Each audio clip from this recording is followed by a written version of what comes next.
तो फिल्म की कहानी शुरू होती है डायलन नाम के लड़के को दिखाते हुए, जो कि अपने ऑफिस में प्रेजेंटेशन दे रहा था। तभी उसके पास उसकी गर्लफ्रेंड का कॉल आता है और वो डायलन को तुरंत ही मिलने के लिए बुलाती है, जिसके कारण डायलन को तुरंत ही अपनी गर्लफ्रेंड से मिलने के लिए जाना पड़ता है। और यहाँ पर दूसरी तरफ हम जेमी नाम की लड़की को देखते हैं और उसका बॉयफ्रेंड भी उसे बुलाता है। और जब जेमी और डायलन अपने अपने पार्टनर से मिलते हैं तो यहाँ पर उन दोनों के पार्टनर जेमी और डायलन से ब्रेकअप कर लेते हैं। उन दोनों के पार्टनर से वो बहुत देर तक बातें करते हैं, लेकिन यहाँ पर वो दोनों जेमी और डायलन से ब्रेकअप करने के लिए ही आए थे। और यहाँ पर हमें मालूम चलता है कि दरअसल में जेमी और डायलन बेस्ट फ्रेंड्स हैं, जो कि अलग अलग सिटी में रहते हैं। और वो यहाँ पर फैसला करते हैं कि आज के बाद वो किसी भी रिलेशनशिप में नहीं जाएंगे। जिसके बाद डायलन को इस सिटी में नहीं रहना था, इसलिए वो भी फैसला करता है कि अब वो किसी रिलेशनशिप में तो क्या, वो इस शहर में ही नहीं रहेगा। तब वो जेमी के पास कॉल करके उसी के ऑफिस में नौकरी की जुगाड़ करने के लिए पहुंच जाता है। जेमी न्यूयॉर्क में रहती है। यहाँ पर जेमी डायलन को पिकअप करने के लिए आती है।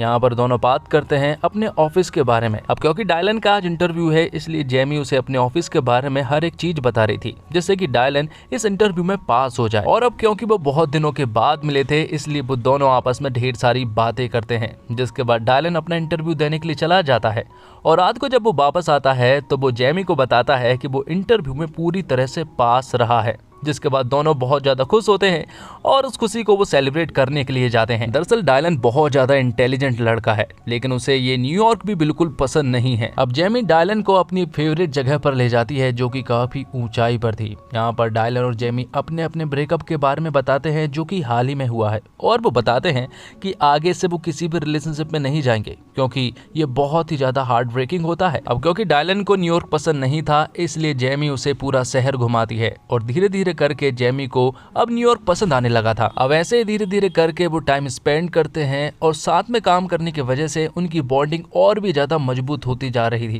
क्योंकि वो साथ में काम भी करते हैं। यहाँ पर हमें मालूम चलता है कि दरअसल में डायलन और जेमी एक दूसरे को बहुत ही अच्छे से समझते हैं और वो अपने दोस्त को कभी भी जज नहीं करते हैं। जिसके बाद वो ढेर सारा क्वालिटी टाइम स्पेंड करते हैं, जिसमें कि वो और भी ज्यादा नजदीक आने लगे थे। अब एक रात डायलन और जेमी जब अपने घर पर थे तो वो एक रोमांटिक मूवी देख रहे होते हैं और इसी के बारे में वो चर्चा भी कर रहे थे।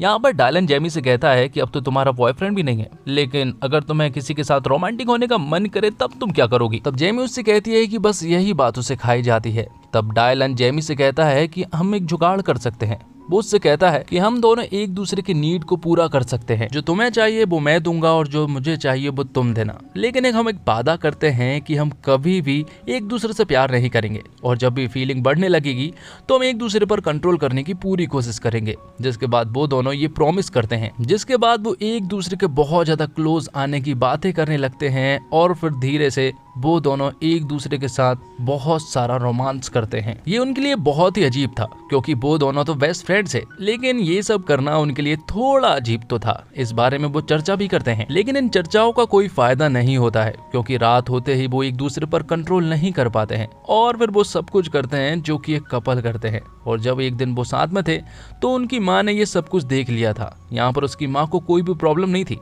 लेकिन वो जाते जाते जेमी से कहती है कि अगली बार जब तुम ये सब करो तो दरवाजा को लॉक जरूर कर लेना, क्योंकि मेरी जगह पर कोई और भी हो सकता था और उसे बिल्कुल भी अच्छा नहीं लगता। जिसके बाद वो दोनों डिसाइड करते हैं कि आगे से वो कुछ भी नहीं करने वाले, क्योंकि अगर वो ऐसे ही रहे तो उनके बीच की फीलिंग्स की बैंड बज जाएंगे। इसलिए जेमी कहती है कि मुझे बॉयफ्रेंड बना लेना चाहिए, क्योंकि अगर वो बॉयफ्रेंड नहीं बना पाए तो हम दोनों की दोस्ती भी खत्म हो जाएगी। इसलिए जेमी और डायलन यहाँ पर एक लड़के से मिलते हैं। डायलन उस लड़के से बात करने के लिए चली जाती है। जेमी उससे बहुत बात करती है, जिसका नाम सैम होता है, और सैम को भी जेमी कहीं ना कहीं पसंद आने लगी थी। और फिर डायलन के कहने पर जेमी उसके साथ डेट पर चली जाती है। वो सैम को डेट करती है। यहाँ पर वो ढेर सारी बातें करते हैं और कई बार डेट पर जाते हैं। और यहाँ पर हमें मालूम चलता है कि दरअसल में सैम एक डॉक्टर है और वो यहाँ पर उसके साथ रोमांस भी करती है, क्योंकि वो चाहती है कि वो अब डायलन को छोड़कर किसी और के साथ रहे और ये दोस्ती बरकरार रहे। अब जेमी के साथ रात गुजारने के बाद सैम बिन बताए ही जेमी को छोड़कर जाने लगता है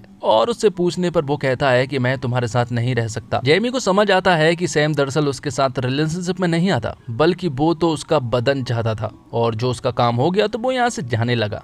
ये बात वो यहाँ पर डायलन को बताती है। डायलन से कहता है कि हर एक इंसान की नीड यही होती है, वो बस अपने पार्टनर को पाना चाहता है और उसे बिस्तर तक ले जाना चाहता है, और लोग इसी को आजकल प्यार समझ बैठे हैं। जिसके बाद डायलन अपने ऑफिस से वापस आ रहा था तो वो जेमी के पास कॉल करके कहता है कि वो अपने शहर वापस जा रहा है, तो क्या तुम भी मेरे साथ चलोगी, क्योंकि हाल ही में तुम्हारा ब्रेकअप हुआ है तो तुम वहां जाकर थोड़ा सा हील महसूस करोगी। ये सुनने के बाद वो डायलन के साथ लॉस एंजलिस जाने के लिए मान जाती है और फिर वो डायलन के घर पहुंच जाते हैं, जहां पर डायलन की फैमिली में उसकी बहन और उसके पिता रहते हैं। यहाँ पर वो दोनों से मिलते हैं तो उन लोगों को यहाँ पर जेमी बहुत ज्यादा पसंद आई थी, क्योंकि जेमी का नेचर एकदम नीट एंड क्लीन था। यहाँ पर उनके पेरेंट्स को ऐसा लगा था कि शायद ये दोनों बॉयफ्रेंड है, लेकिन डायलन उन्हें बताता है कि वो बस मेरी बहुत अच्छी दोस्त है और हम यहाँ पर कुछ छुट्टियां बिताने के लिए यहाँ पर आए हैं। अब रात को जेमी जब डायलन के बहन के साथ बैठी हुई थी तो वो यहाँ पर डायलन के बारे में बहुत सारी बातें करती है, बचपन की बातें बताती है कि डायलन किस तरह से रहता था, और जेमी ये सारी बातें बहुत ही प्यारे तरीके से सुन रही थी और उसे इन सभी बातों में इंटरेस्ट भी आ रहा था। और अब तो जेमी को कहीं ना कहीं डायलन पसंद भी आने लगा था। अब जब रात होती है तो डायलन जेमी के पास पहुंच जाता है साथ में सोने के लिए, लेकिन यहाँ पर जेमी कहती है कि हमने वादा किया था कि हम आगे से कुछ भी नहीं करेंगे। लेकिन यहाँ पर डायलन जेमी को किसी तरह से मना लेता है और वो साथ में नाइट स्पेंड करते हैं। जब वो वापस आता है तो यहाँ पर डायलन की बहन ने सब कुछ देख लिया था। अगली सुबह होती है और अगली सुबह होते ही डायलन और जेमी छुट्टी मनाने के लिए निकल पड़ते हैं और बहुत सारा एंजॉय करते हैं।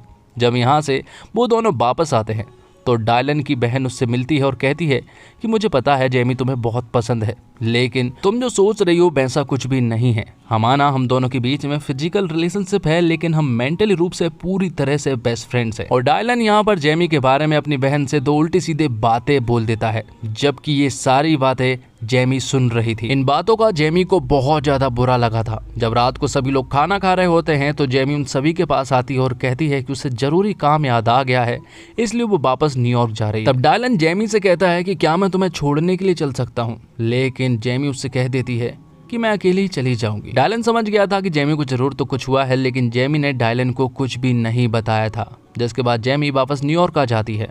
डायलन उसे बार बार कॉल करने की कोशिश करता है और वो भी अब वापस न्यूयॉर्क आ चुका था, लेकिन यहाँ पर जेमी जो है वो डायलन का कोई भी कॉल रिसीव नहीं करती है। वो उसे इग्नोर करने लगी थी क्योंकि वो बातें उसके दिमाग पर हावी हो गई थी। लेकिन एक दिन जब वो अपनी फेवरेट जगह पर बैठी हुई थी तो डायलन उसके पास आता है, वो उससे बात करता है, लेकिन यहाँ पर जेमी यहाँ पर उसे बहुत ज़्यादा बुरा भला सुना देती है। वो कहती है कि जब तुम अपनी बहन से सारी बातें कह रहे थे मैंने सब कुछ सुन लिया था और मुझे विश्वास नहीं हुआ कि तुम मेरे लिए बिल्कुल भी फील नहीं रखते हो।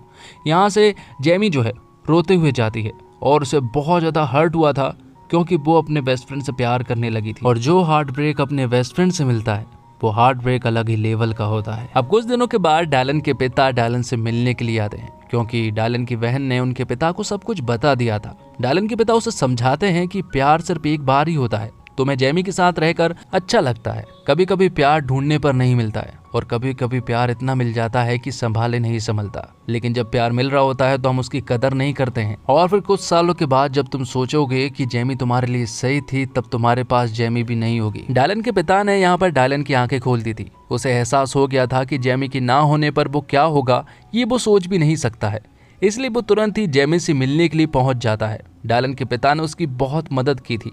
यहाँ पर वो जेमी को एक बहुत ही अच्छा सरप्राइज देता है और बहुत सारे लोगों के बीच वो यहाँ पर जेमी को प्रपोज करता है। वो कहता है कि आज तक मैंने बहुत सारी गलतियाँ की हैं और बहुत सारी गलतियाँ वो आगे भी करेगा, लेकिन वो इस गलती को सुधारना चाहता है और हमेशा तुम्हारे साथ रहना चाहता है। और जेमी ने भी डायलन को माफ कर दिया था, क्योंकि डायलन में तो जेमी के प्राण बसते हैं। और इसी हैप्पी एंडिंग के साथ ये फिल्म यहीं पर खत्म हो जाती है। तो दोस्तों उम्मीद करता हूँ आपको वीडियो पसंद आई होगी। वीडियो पसंद आई हो तो वीडियो को लाइक जरूर कीजिएगा और इसी तरह के वीडियोस पाने के लिए आप हमारे इस चैनल को सब्सक्राइब कीजिएगा और अपने दोस्तों के साथ शेयर कीजिएगा और कॉमेंट बॉक्स में जरूर बताइएगा कि आपको ये फिल्म कैसी लगी। मिलते हैं एक और वीडियो के साथ, तब तक के लिए आप हमारे इस चैनल के साथ बने रहिए। धन्यवाद। Thanks for watching.